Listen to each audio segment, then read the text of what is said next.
नमस्कार, झारखंड के संध्या समाचार में आप सभी का स्वागत है। चलिए जानते हैं आज की दिन भर की मुख्य बड़ी खबरों को। पहली बड़ी खबर की बात करें तो झारखंड में बेकाबू होता कोरोना। पिछले 24 घंटे में मिले 8,075 नए पॉजिटिव मरीज, 149 संक्रमितों की हुई मौत, एक्टिव मरीजों की संख्या पहुंची 54,000 के पार। झारखंड में कोरोना संक्रमण एक बार फिर से बेकाबू होता दिख रहा है। पिछले 24 घंटे में विभिन्न जिलों में 8,075 नए पॉजिटिव मरीज की पहचान हुई है, वहीं 149 मरीजों की मौत हो गई है। सबसे ज्यादा मृतकों की संख्या 46 रांची से रही है। अब एक्टिव मरीजों की संख्या 54,816 पर पहुंच गई है। पिछले 24 घंटे में सबसे ज्यादा पॉजिटिव मरीज 1771 रांची से मिले हैं। नए संक्रमितों की बात करें तो बोकारो से 317, चतरा से 289, देवघर से 321, धनबाद से 218, दुमका से 113, पूर्व सिंहभूम से 852, गढ़वा से 153, गिरिडीह से 163, गोड्डा से 152, गुमला से 351, हजारीबाग से 582, जामताड़ा से 222, खूंटी से 138, कोडरमा से 364, लातेहार से 259, लोहरदगा से 478, पाकुड़ से 10, पलामू से 367, रामगढ़ से 353, रांची से 1771, साहेबगंज से 48, सरायकेला से 121, सिमडेगा से 171, पश्चिम सिंहभूम से 262 नए संक्रमितों की पहचान हुई है। अगली बड़ी खबर की बात करें तो सिंहभूम के पूर्व सांसद लक्ष्मण गिलुआ की मौत। टाटा मोटर अस्पताल में कोरोना पॉजिटिव भाजपा के पूर्व प्रदेश अध्यक्ष का चल रहा था इलाज।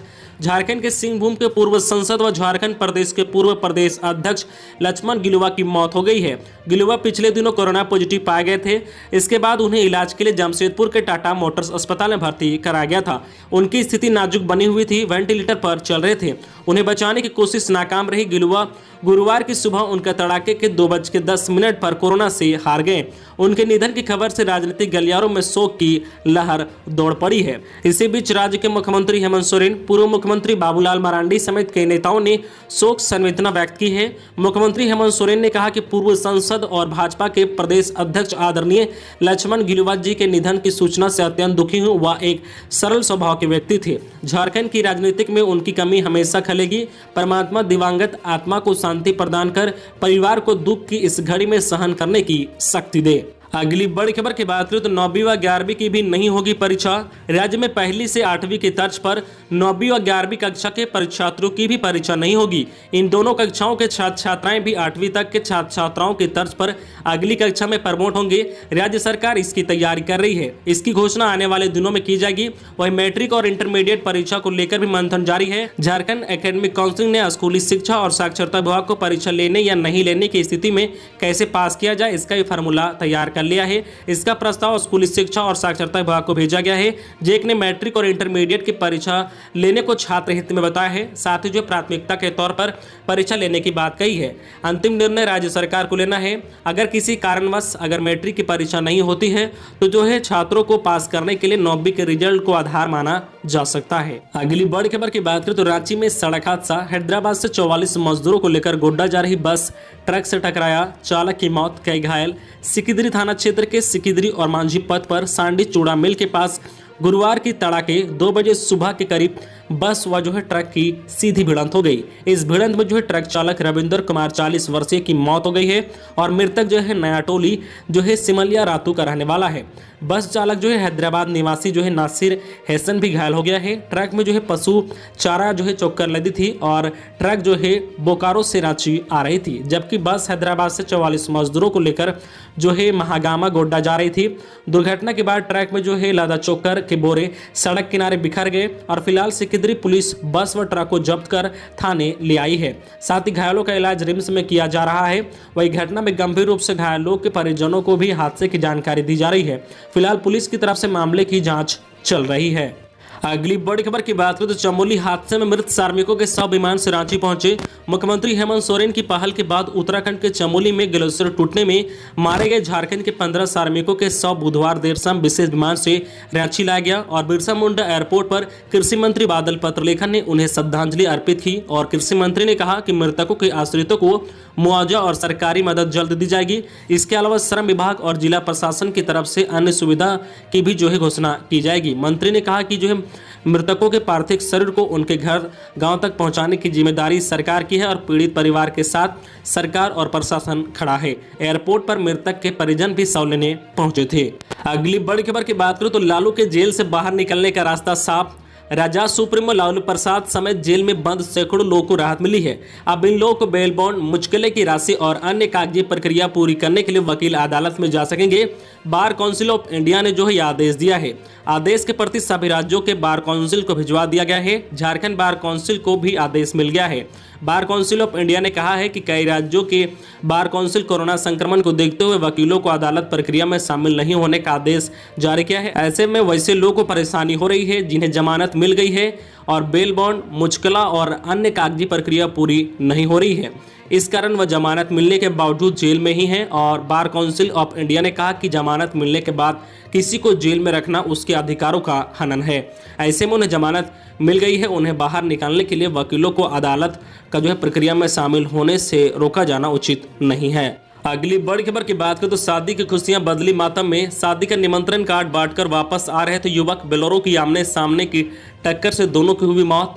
जो है पलामू के छतरपुर थाना क्षेत्र स्थित जलपा रोड के गोपालपुर गांव स्थित जो है ईट भट्टा के पास बेलोरो और बाइक की आमने सामने टक्कर हो गई। हादसे में बाइक सवार 2 युवक की मौत हो गई है। जो युवकों में से जो है एक के चाचा की शादी अगले महीने है और शादी का निमंत्रण कार्ड बांटकर दोनों लोग लौट रहे थे और यह हादसा हुआ है। घटने के बाद मौके पर पहुंची पुलिस शव को पोस्टमार्टम के लिए भिजवा दिया है। वही ड्राइवर बेलोरो को मौके पर छोड़कर भाग निकला है। मृतक की पहचान जो है पाटन के बूढ़ी गांव निवासी सुदामा सिंह 25 वर्षीय और विश्रामपुर प्रखंड के जो है कोड़िया गांव के प्रदीप सिंह 26 वर्षीय शामिल है। सुदामा सिंह अपने चाचा की शादी का निमंत्रण कार्ड बांटने के लिए खेदरा गाँव गया था। उसके जो है साथ बाइक पर प्रदीप सिंह भी साथ था और वापस लौटने के दौरान यह हादसा हुआ है। अगली बड़ी खबर की बात करें तो राज्य के कॉल सेंटर से मजदूरों का एक ही सवाल, लौटने पर काम मिलेगा या नहीं। इधर राज्य में प्रवासी मजदूरों के लौटने को लेकर श्रम विभाग का राज्य स्तरीय नियंत्रण कक्ष प्रारंभ हो चुका है। नियंत्रण कक्ष में दूसरे राज्य में रहने वाले झारखंड के मजदूरों के फोन आने शुरू हो चुके हैं। सबसे ज्यादा यहां लौटने के बाद काम मिलेगा या नहीं मिलेगा इसकी जानकारी मांगी जा रही है। यह भी पूछा जा रहा है कि अगर संपूर्ण लॉकडाउन हो गया तो उनकी वापसी के क्या रास्ते होंगे और पिछली बार राज्य सरकार ने वापसी के लिए उनकी जो मदद की थी वह फिर मिल पाएगी या नहीं। जो लोग महानगरों में रहते हैं वो यह जानना चाहते हैं कि अगर पब्लिक ट्रांसपोर्ट सिस्टम बंद हो गया और लॉकडाउन लंबे समय के लिए लग गया तब झारखंड सरकार उनकी वापसी और वहां काम देने में क्या मदद कर पाएगी। प्रवासी मजदूर यह भी पूछ रहे हैं कि अभी ट्रेनों में काफी भीड़ चल रही है, ऐसे में उनका ट्रेनों में आना उचित होगा या नहीं। अगली बड़ी खबर की बात करें तो 2 साइबर अपराधी गिरफ्तार। 50 लाख उड़ाने वाले मैट्रिक फेल 2 साइबर ठग धनबाद के निरसा से पकड़ाए।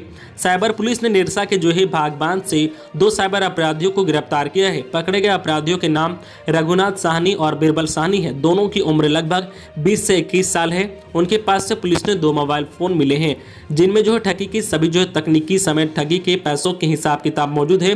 दोनों ने पुलिस को बताया है कि बैंक अधिकारी बनकर वे लोग को फोन करते थे और झांसा देकर लोग के पैसे उड़ाते थे। झांसा देकर लोग के खातों से पैसे उड़ाकर एक बड़ी ई कॉमर्स कंपनी से गिफ्ट कार्ड खरीदते थे। दोनों अब तक 50 लाख रुपए की ठगी कर चुके हैं। रघुनाथ साहनी 10वीं फेल है और 3 साल में उसने ठगी से 40 लाख रुपए कमाए हैं। इन पैसों से बहन की शादी की है, घर बनाया है और दोस्तों के साथ अय्यासी की है। वही जो है बिरबल जो है 8वीं फेल है और उसने अब तक 10 लाख रुपए ठगी से कमाए हैं। अगली बड़ी खबर की बात करें तो स्वास्थ्य मंत्री बन्ना गुप्ता बोले कि कोरोना से लड़ाई में झारखंड से भेदभाव कर रही है केंद्र सरकार। झारखंड के स्वास्थ्य मंत्री बन्ना गुप्ता ने केंद्र सरकार पर कोरोना वायरस से लड़ाई में जीवन रक्षक दवा उपलब्ध कराने व टीकाकरण में भेदभाव का आरोप लगाया है। कहा कि एक देश, एक विधान और एक संविधान का नारा तो बुलंद किया जाता है, लेकिन जीवन रक्षक दवा उपलब्ध कराने या टीकाकरण में भेदभाव किया जा रहा है। मंत्री ने कहा कि केंद्रीय वित्त मंत्री ने बजट की घोषणा की है कि 35,000 करोड़ रुपए टीकाकरण पर खर्च करने की घोषणा की थी।